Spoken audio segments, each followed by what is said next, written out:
भगवान श्री कृष्ण जब माता देवकी और पिता वसुदेव को कंस के चंगुल से छुड़ाने गए तब उनकी उम्र 14 वर्ष थी।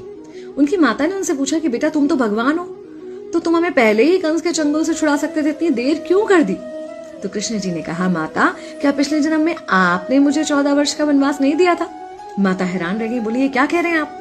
तब कृष्ण जी ने बताया कि पिछले जन्म में मैं राम था और आप थी माता कैकेयी और आप ही ने मुझे 14 वर्ष का वनवास दिया था और कर्म फल से कोई नहीं बच सकता माता, इसलिए आपको 14 साल का ये दुख सहना पड़ा।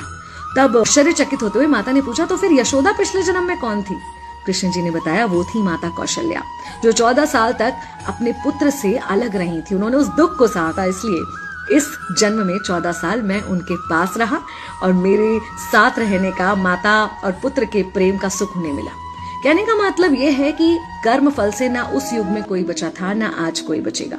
खुद भगवान भी कर्म फल से नहीं बच सकते, इसलिए अपने हर एक कर्म को बहुत सोच समझ कर कीजिए, क्योंकि जिसके भी खिलाफ आप कुछ गलत कर रहे हैं उससे आपकी शत्रुता कुछ समय या शायद एक जन्म की है, लेकिन उसके साथ कुछ गलत करके आप अपने कई जन्म बिगाड़ सकते हैं।